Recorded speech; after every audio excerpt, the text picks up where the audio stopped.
The culture war over same-sex marriage is now squarely in the Senate, and the fight is a fierce one, in spite of polls showing 70% of Americans favor protections. And right now, key Republicans are staying largely quiet as Democrats push to get a filibuster-proof majority. Joining me now, Senator Tammy Baldwin, who is leading the charge to secure the 10 necessary Republican votes to bypass a filibuster. It's good to see you. And there are a handful of Republicans who have signaled they would support the bill. They include Susan Collins of Maine, Lisa Murkowski, Rob Portman, Thom Tillis. And then there's the fifth Republican, Senator Ron Johnson of Wisconsin, who said last week he has no reason to oppose it. So my first question is, does that mean he's a yes? And how's it going finding the other five? I do believe that means that Senator Johnson is a yes. And in terms of how it's going, I have to say that I have had some really great conversations with my Republican colleagues, talking about why now and how important marriage equality is in terms of being able to protect one's family and have the legal tools needed to protect one's loved ones. And so we're making good progress.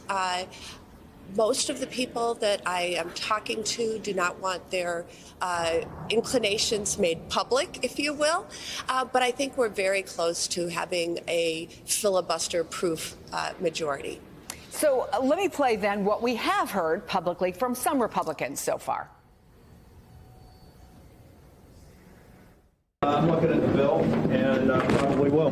I think it's insane that we're doing this. I've also made clear my support for gay marriage years ago. It's a pure messaging bill. I mean, it's obviously settled law right now. I support same-sex marriage and have for a few years now, several years. This is about creating drama, not about creating policy for them. Obergefell, like Roe versus Wade, ignored 2 centuries of our nation's history.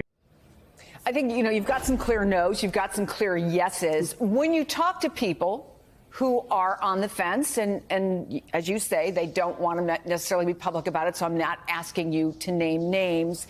But when you talk about why now, when you make their argument, why now, what is their hesitation against it? Is it political? Is it religious? What are you up against? Well, I think that when I make the argument, why now, I'm certainly referring to the Supreme Court's overturning Roe versus Wade and the implications that has on contraceptive access and marriage equality and, frankly, interracial marriage also. The urgency is that there are folks across this country in every state who are married and feel that marriage is in jeopardy. And they know that if Obergefell were to be struck down, that their marriages would be invalid in 28 states and would not be viewed as valid by the federal government. So if you were to assess your confidence right now that this is going to pass on a scale of 1 to 10, with 10 being absolute confidence, where are you?